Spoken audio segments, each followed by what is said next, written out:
शुरू। Truck Jalandhar engine piston पेचा ओए, टिक्कियां बोनट क्लच प्लेटा मोके शमोके बेचा ओए, खर्चा कंट्रोल कर, टैक्स भी देना। ट्रक जलंधर इंजन पिस्टन पेचा ओए, टिक्कियां बोनट क्लच प्लेटा मोके शमोके बेचा ओए, दूध मलाई कुकर शुकर कर कर बर्गर शर्गर ओए,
हाय दोस्तों, मैं वापस आ गई हूँ अपने नए पॉडकास्ट एपिसोड में। और जैसे कि आप सबको पता है, मुझे इसका नाम नहीं पता, तो जब तक एपिसोड ख़त्म होगा मुझे इसका सार समझ आ जाएगा और इसका नाम भी हो जाएगा। ये गाना हम क्यों सुन रहे हैं? ये गाना हम सुन रहे हैं मूवी ओए लक्की ओए से। और ये मूवी कब आई थी? 2008 में।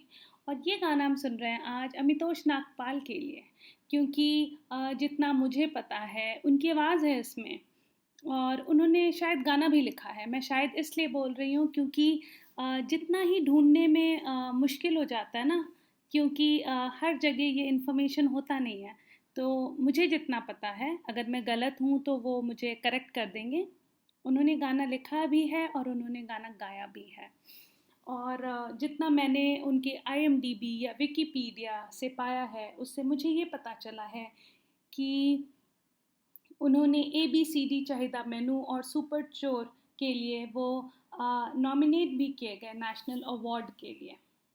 ठीक है, तो ये ABCD चाहिदा मेनू, अगर आपको याद ना हो, एक रैप सॉन्ग था जो ओए लक्की ओए में था। और मैं बिल्कुल पक्के से कह सकती हूँ कि शायद ही कोई होगा जिसने ये पिक्चर नहीं देखा हो, क्योंकि मेरे लिए ये पिक्चर बहुत ही इम्पॉर्टेंट था, बहुत ही ज़रूरी था। और इसमें अभय देओल थे, और मुझे याद है कि अभय देओल, मैं आज भी बोलूँगी कि मेरे फेवरेट एक्टर हैं। अगर आज भी आ जाए तो मैं उनकी मूवी तो चुन चुन के देखती थी, क्योंकि मुझे अब पता चल गया है कि मैं वो मास मूवी नहीं देख सकती जो ना, जैसे सलमान खान मेरे 5th स्टैंडर्ड से फेवरेट हैं, पर मैं सलमान खान की मूवी नहीं देख सकती। या मैं जो अभी ये मूवी आई थी बोल बच्चन, नहीं सॉरी, बच्चन पांडे, अक्षय कुमार की, वो मैंने देखने की कोशिश की। मैं बहुत घूम रही थी, टहल रही हूँ, फिर रही हूँ, मैं नहीं देख पा रही हूँ। तो मैं वो वैसी मूवी नहीं देख सकती, तो मैं अभय देओल टाइप की लाइट मूवीज़ देखती हूँ, या कहिए तो मैं क्रिटिक्स मूवीज़ देखती हूँ। और इसीलिए मैं लिखती भी उन्हीं के बारे में हूँ जो मुझे रूह से छू जाए। मतलब हम अपने ख्यालों के साथ, अपने विचारों के साथ कोई ज़बरदस्ती, कहते ना, नहीं कर सकते। तो बात हो रही है आज अमितोष नागपाल की। और कौन है ये अमितोष नागपाल? तो मैं बोलूँगी thanks to Instagram, thanks to YouTube की, and thanks to me also, कि मैंने एक बेड़ा सा उठा लिया है कि उन लोगों के बारे में मुझे बात करना है जो कि गुदड़ी के लाल हैं। और मेरे पीछे के जितने एपिसोड्स हैं उसमें हमने हमेशा किसी गुदड़ी के लाल का जिक्र किया। तो कौन है ये वो लोग हैं जो वहाँ हैं, बहुत कुछ कर रहे हैं, बहुत कमाल कर रहे हैं, पर उनका मैं ये नहीं कहूँगी उनका जिक्र बिल्कुल नहीं है, पर उनका जिक्र उतना नहीं है जितना होना चाहिए। ये मेरा मानना है, हो सकता है मैं गलत हूँ, पर मुझे मुझे नहीं पता था कि अमितोष नागपाल कौन है। अगर आपको पता था तो मुझे ज़रूर लिखिए। मेरा ईमेल आईडी है PRRITI@blinkofaneye.in BLINKOFANEYE.in पे। तो अमितोष नागपाल 84 में उनका जन्म हुआ। वो हिसार हरियाणा से हैं। वो एक्टर हैं, फिल्म डायरेक्टर हैं, स्क्रीन राइटर हैं, लिरिसिस्ट हैं। लिरिसिस्ट कौन होता है? जो गाने लिखता है। और वो क्या कर रहे हैं? अभी भी लिख रहे हैं, बहुत अच्छा लिख रहे हैं। उन्होंने हाल फिलहाल में सरदार का ग्रैंडसन लिखा। उन्होंने सानिया मूवी के पिक्चर के डायलॉग्स लिखे जिसमें परिणीति चोपड़ा हैं। बहुत ही अच्छी मूवी है, मैंने देखा है। पर मैंने रिव्यू के अंदाज से उसको नहीं देखा था। मैंने 1 साल पहले देखा, तो मैं आगे चलकर उसका रिव्यू ज़रूर करूँगी। और ये क्या करते थे पहले? तो बचपन में जो कि मुझे पता चला, जो कि मैंने पढ़ा कि 4 साल की उम्र में ये थिएटर पे होते थे, जहाँ थिएटर हो रहा है, और ये स्टेज प्रोडक्शन और थिएटर का काम करते थे। और जब ये 17 साल तक पहुँचे तो ये क्या कर रहे थे कि डायरेक्ट कर रहे थे, ये डायरेक्शन कर रहे थे। मतलब कितनी बड़ी बात है, कितनी छोटी उम्र में ये डायरेक्शन करना शुरू कर चुके थे। ये डायरेक्शन कर रहे थे। और इन्होंने तब तक क्या कमाल किया था, इन्होंने जूठन और चरणदास चोर डायरेक्ट कर चुके थे ये। और फिर इन्होंने क्या किया, ये इतना बड़ा हिट हुआ और ये इतने सक्सेसफुल थे, कामयाब थे तब तक, कि इनको स्कॉलरशिप मिला, जो कि हम हिंदी में कहते हैं छात्रवृत्ति। इनको ये मिला। और इसके बाद क्या हुआ, ये NSD दिल्ली में इन्होंने एडमिशन ले लिया 2003 में। और वहाँ से इन्होंने एक्टिंग की डिग्री ले ली। और एक्टिंग की डिग्री लेकर इन्होंने क्या किया, ये मुंबई चले गए 2006 में। और वहाँ से इनका जो सफ़र है ये शुरू हो गया बॉलीवुड का। और फिर इन्होंने क्या किया वहाँ पर, इन्होंने वहाँ पे जाते ही इनका जो पहला मेजर प्रोडक्शन था, जो उत्पादन था, वो क्या था? वो था आओ साथी सपना देखें। और इसको डायरेक्ट किसने किया था? इसको डायरेक्ट किया था स्वानंद किरकिरे ने। तो मतलब कितनी अच्छी बात है ना कि इन्होंने इतना कुछ किया और मुझे खबर ही नहीं।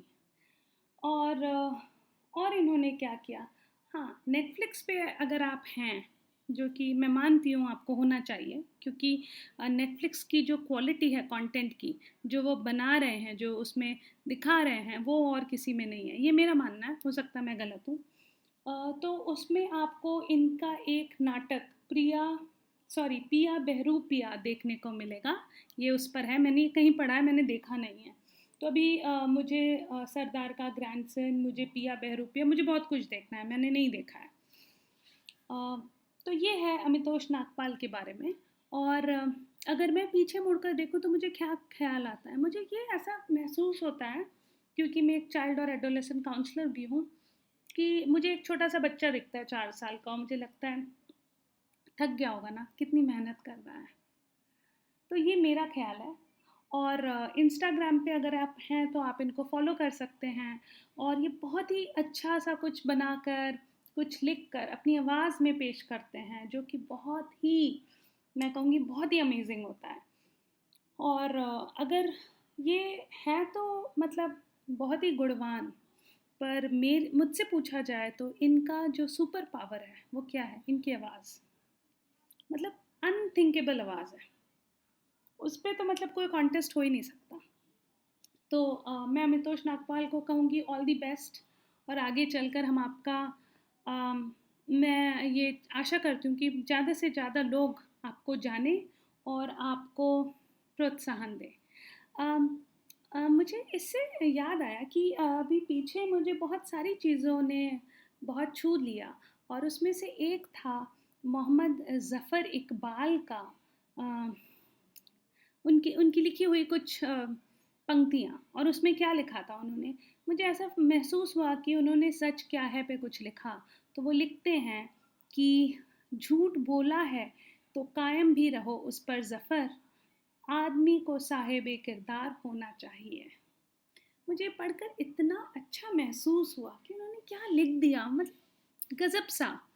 कि झूठ बोला है तो कायम भी रहो उस पर ज़फ़र, आदमी को साहिब किरदार होना चाहिए। और मैं जितनी बार इसको बोलूँ मुझे मज़ा सा आ जाए कि बहुत साफ सी बात है, अगर आपने झूठ बोल दिया, जो कि हम सब बोल देते हैं अलग अलग वक्त पर, और फिर कहते हैं कि हम मुकर जाते हैं अपने हिसाब से, सच को झूठ, झूठ को सच, ये वो। तो वो बहुत छोटी सी बात कह रहे हैं कि कह दिया ना झूठ, अब टिक कर रहो ना, पलटो मत। तो मुझे बहुत ही मज़ा आया ये पढ़ने के बाद। और अगर आपको नहीं पता कि मैं ये जो ज़फ़र इकबाल जिनका मैं ज़िक्र कर रही हूँ ये कौन है, तो इनका नाम है मोहम्मद ज़फ़र इकबाल, और इनका जन्म हुआ 1952 में, और ये बांग्लादेशी हैं, बंगाली बोलते हैं। और ये कौन है? ये साइंस फिक्शन पे इन्होंने पढ़ाई की है। ये ऑथर हैं साइंस फिक्शन के। ये फिजिस्ट हैं, ये एक्टिविस्ट हैं, ये प्रोफेसर रह चुके हैं कंप्यूटर साइंस और इंजीनियरिंग के। और इनके पापा कौन थे? ये पुलिस ऑफिसर थे इनके पापा। कहाँ पे? ईस्ट पाकिस्तान में। और इन्होंने पीएचडी किया फिज़िक्स में। कहाँ से किया? यूनिवर्सिटी ऑफ वॉशिंगटन से कर डाला। और ये लिखते भी हैं, ये कॉलमनिस्ट हैं। वो जो न्यूज़पेपर में कॉलम्स आते हैं ना, एक, उनको कॉलमनिस्ट बोलते हैं। और इन्होंने 7 साल की उम्र में अपनी पहली शॉर्ट स्टोरी लिख दी, छोटी सी कहानी लिख दी। तो मुझे इतना मज़ा आ जाता है ये देखकर कि हम पूरी ज़िंदगी भर सोचते हैं कि हम अपने बच्चे को कैसे, उसको एक दिशा पकड़ा दें, हम क्या कर दें कि ये लायक बन जाए, हम ऐसा क्या कर दें कि इसे समझ आ जाए, ये कद्र करने लगे, इसे रास्ता मिल जाए, इसे प्रोत्साहन मिल जाए, ये वो कर ले, वो ये कर ले। और यहाँ मैं उन लोगों के बारे में जब पढ़ती हूँ जो जन्म से ही मोटिवेटेड थे, प्रोत्साहित थे, शायद वो सबको मतलब उनकी मिसाल सब दे रहे थे। और वो उन्होंने जैसे शपथ लिया हो जन्म लेने से पहले कि हम तो जन्म लेते ही कमाल करने लगेंगे। ये कुछ वो लोग हैं। इसके बाद क्योंकि हम 1 महीने बाद बातचीत कर रहे हैं, मेरे जहन में बहुत कुछ है, पर मैं नहीं चाहती कि मैं पहले की तरह थोड़ा थोड़ा बोलकर हर चीज़ के महत्व को थोड़ा कम कर दूं। तो अब मैं ज़िक्र करना चाहूँगी कश्मीर फाइल्स मूवी की, और फिर मैं ये पॉडकास्ट एपिसोड ख़त्म करूँगी, और फिर मैं अपने अगले पॉडकास्ट एपिसोड पे कोशिश करूँगी कि बहुत ही जल्दी रिकॉर्ड करूँ, क्योंकि मुझे बहुत सारी बातें करनी हैं। और जब मैं ऐसे बातें करती हूँ तो मुझे लगता है कि मैं अपने आप से बातें कर रही हूँ, मुझे बहुत अच्छी सी फीलिंग आती है। तो ऐसा नहीं है कि आगे चलकर वीडियो नहीं होगा या आगे चलकर लोग नहीं आएंगे हमारे एपिसोड में, आएंगे। पर ये जो मेरा टाइम है, मुझे ऐसा लगता है, ये जो कहते हैं ना अंग्रेज़ी में मी टाइम, ये मुझे मी टाइम सा लगता है, बहुत ही अपना सा लगता है। ऐसा लगता है कमाल हो गया, बस मैंने ना अपने रूह की सारी बातें यहाँ पर रख दी हैं। और ये सिर्फ सच है, क्योंकि इसमें कुछ बनावटी नहीं है, कोई रिहर्सल नहीं है, कोई ऐसी पढ़ाई नहीं की, पता नहीं। हाँ, पर ये ज़रूर वादा करती हूँ कि जो भी हमारे पॉडकास्ट एपिसोड में आएगा उसे हम 1 रुपया भी नहीं देंगे। मन करे तो आ जाए और ना मन करे तो ना आए। तो जहाँ बात होती है कश्मीर फाइल्स की, बहुत ही अच्छी मूवी है, आपने भी देखा होगा, देश भर ने देखा, बहुत सारी तारीफ़ की। और कश्मीर फाइल्स जब मैं देखने गई, मैं तुरंत नहीं देखने गई, आई थिंक मैं 10 या 12 दिन के बाद गई। और जब मैं हॉल में पहुंची तो मैंने इतने छोटे छोटे बच्चों को देखा हॉल में बैठे हुए, मुझे बहुत अजीब सा लगा, क्योंकि ए रेटिंग मूवी को आप बच्चों को लेकर देखने कैसे जा सकते हैं, मतलब ये तो गलत है। और वो उस मूवी में दहशत तो बहुत था, तो मतलब क्या करना चाह रहे हैं आप? क्यों डैमेज कर रहे हैं, क्यों परेशान कर रहे हैं उन बच्चों को? क्योंकि फिर यही बच्चे होते हैं जो आगे चलकर हमेशा परेशान रहते हैं। तो ऐसा ना करें। और इस पे आई थिंक मैंने इंस्टाग्राम पे भी पोस्ट किया था कि बहुत अच्छी मूवी है, बहुत बढ़िया है, पर इसका मतलब ये नहीं कि टैक्स फ्री हो गई है तो सब चलो पिक्चर देखने, ये नहीं होना चाहिए। तो कश्मीर फाइल्स मूवी तो बहुत ही बेहतरीन थी, और मैं समझ पा रही थी, क्योंकि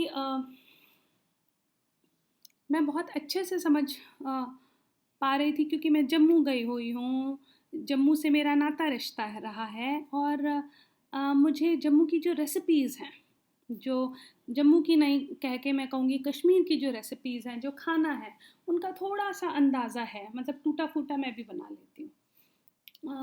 तो कश्मीर फाइल देखकर मुझे बिल्कुल सही लगा, सब अच्छा लगा, बिल्कुल सही दिखाया है। Movie review point of view से मैंने उसका मूवी रिव्यू भी लिखा है, फेसबुक और इंस्टाग्राम पे है।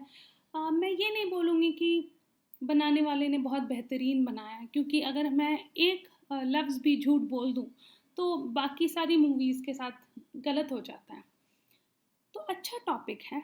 सबसे बड़ी बात है कि पूरी कायनात ने इसका सपोर्ट किया, पॉलिटिकल भी था। पर मुझे एक बात समझ नहीं आई कि अ, इस मूवी को टैक्स फ्री करने की क्या ज़रूरत थी। अच्छी चीज़ को अच्छा अच्छा अच्छा ज़बरदस्ती बोलने की क्या ज़रूरत है, वो अच्छा है ना, दिख तो रहा था कि वो अच्छा है। तो फिर उस पर अच्छे का स्टैम्प आप क्यों लगा रहे हैं, जनता लगा सकती है। तो मुझे बात समझ नहीं आई। और जब हम मतलब जो मेरा एक्सपीरियंस है कि अगर कश्मीर फाइल्स देखने गए तो वहाँ आरएसएस वाले दिख रहे हैं, वहाँ लोग शोर मचा रहे हैं, तो इस इन्वायरमेंट में मुझे नहीं लगता कि हमारे भारत देश का माहौल कभी भी ऐसा होना चाहिए कि डर लगे। 1% या 5% भी हमें डर सा लगे, हमें लगे ये क्या हो रहा है, ये क्यों शोर मचा रहे हैं। ऐसी कौन सी बात है, मूवी अच्छी है, हम देखेंगे, हम बोलेंगे अच्छी है।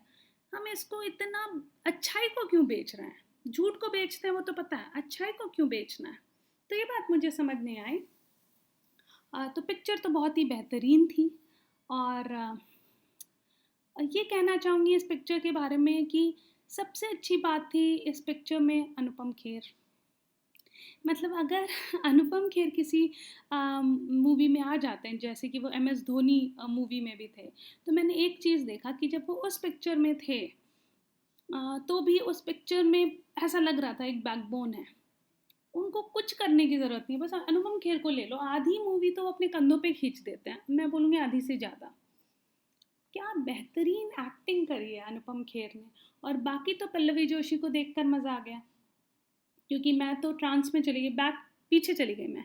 और पीछे अपने बचपन की यादों में मुझे याद आया कि पल्लवी जोशी के कितने सारे सीरियल्स देखते थे, कितना मज़ा आ जाता था, और पल्लवी जोशी को हम देखकर इतने खुश होते थे। और मुझे एक सीरियल अभी तक याद है, अल्पविराम। तो यही है जो मुझे आज कहना है। और हम फिर मिलेंगे अपने नेक्स्ट पॉडकास्ट एपिसोड में, क्योंकि मैं नहीं चाहती कि मैं इस पॉडकास्ट एपिसोड को बहुत ही लंबा खींच दूँ, और मुझे करनी है बहुत सारी बातें। पर मैं कोशिश करूँगी कि मैं कल फिर एक पॉडकास्ट एपिसोड रिकॉर्ड करूँ।